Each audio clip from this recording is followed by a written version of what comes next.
Hello everyone, let's see कि what this question says. इसमें बोल रहा है कि तीन चार्जेस हैं आइडेंटिकल और वो तीन चार्जेस एक इक्विलैटरल ट्रायंगल के वर्टिसेस पे रखे हुए हैं क्यू क्यू क्यू। और पूछ रहा है इसके अंदर कितनी जगह नल पॉइंट है, यानी इलेक्ट्रिक फील्ड कितनी जगह जीरो हो रही है इस ट्रायंगल के अंदर। तो भाई सिमेट्री से एक बात तो सबको इमीडिएटली दिख गई कि सेंट्रॉइड पर इलेक्ट्रिक फील्ड जीरो होगी। I hope everybody can see कि सर सबकी कैंसिल हो जाएगी, सेंट्रॉइड पे जीरो होगी and it has to be very symmetric. यानी होनी तो इसी लाइन पे चाहिए थी और इस लाइन पर सेंट्रॉइड पे होनी चाहिए थी। अब अपन इस चेक कर लेते हैं कि इस लाइन पर कहीं और तो नहीं इलेक्ट्रिक फील्ड जीरो हो रही है। इस लाइन पे कहीं और तो इलेक्ट्रिक फील्ड जीरो नहीं, एक पॉइंट तो सेंट्रॉइड है फॉर श्योर कि एक सेंट्रॉइड पॉइंट है। अब हमने कहा कि यार कैसे, तो आप अगर देखें तो इन क्यू और इस क्यू को एक पेयर मान लेते हैं और इसके कारण इलेक्ट्रिक फील्ड अलग देखते हैं और इसको एक अलग चार्ज मान लेते हैं, इसके कारण इलेक्ट्रिक फील्ड अलग देखते हैं। तो इन दोनों को, जो नीचे वालों को क्यू और क्यू को मैंने देखा, तो इसकी इलेक्ट्रिक फील्ड का जो ग्राफ आता है, इसकी इलेक्ट्रिक फील्ड का ग्राफ जो आता है वो कुछ इस तरह से बढ़कर घटता है, इस तरह से बढ़ के घटता है, आपको याद है। और अगर मैं पॉइंट चार्ज के कारण इलेक्ट्रिक फील्ड का ग्राफ की बात करूं, पॉइंट चार्ज के कारण इलेक्ट्रिक फील्ड ग्राफ की बात करूं, तो इसके पास बहुत इंफिनिटी और बहुत दूर जीरो होता है, वो इस तरह से घटता है। तो अगर वो इस तरह से घटता है और इसका मतलब है कि ये दोनों कट तो जरूर करेंगे, एक दूसरे को कट तो करने वाले हैं, कट तो करने वाले हैं। अब एक जगह कट करेंगे या दो जगह कट करेंगे?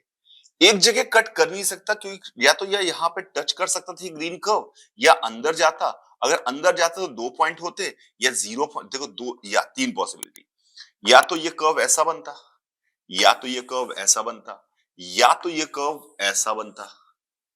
अब अगर ये कर्व, क्योंकि इंफिनिटी से यहां पे जाना है, ये तो होना ही है कर्व को, तो यानी कि ये कर्व या तो दो जगह कट कर सकता था, या एक जगह टच कर सकता था, या कहीं नहीं करता था।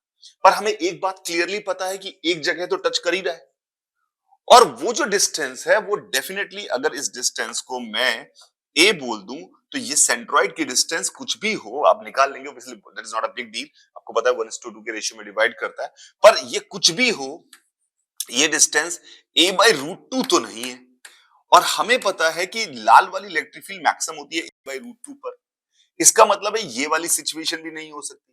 तो अब ये वाली सिचुएशन, एक पॉइंट तो मिल रहा था, ये नहीं हो सकती। एक पॉइंट मिल रहा है पर वो a/√2 पे नहीं है, जबकि लाल वाली इलेक्ट्रिक फील्ड जो हमने ग्राफ बनाया है वो मैक्सिमम होती है a/√2 पर, तो वो पॉइंट भी नहीं हो सकता। इसका मतलब है यही दो पॉसिबिलिटी हो सकती है। तो यही पॉसिबिलिटी हो सकती है, इसका मतलब इस लाइन पे दो पॉइंट मिलेंगे। एक पॉइंट पक्के से सेंट्रॉइड है, दूसरा पॉइंट कोई और होगा, लेकिन दो पॉइंट मिलेंगे। हमें पॉइंट का पता तो नहीं लगाना है, पर दो पॉइंट मिलेंगे।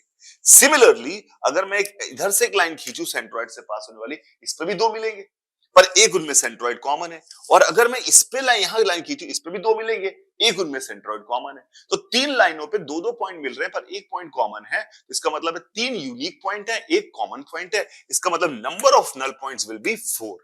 नंबर ऑफ नल पॉइंट्स इस केस में चार आएंगे, जो कि आंसर हो गया इस सवाल का कि नंबर ऑफ नल पॉइंट चार आएंगे। अब इसका एक्सटेंशन मैं बता देता हूं आपको।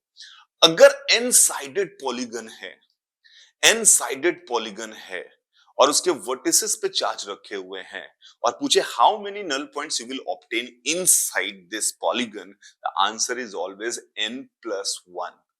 याद रख लीजिए। अगर अगर स्क्वायर दे रखा होता, पूछा कितने जब वर्टिसेस पे क्यू क्यू क्यू रखा होता, how many points are there inside this polygon, in this side this square where the electric field is 0, the answer would be 5। Answer उसका 5 होता।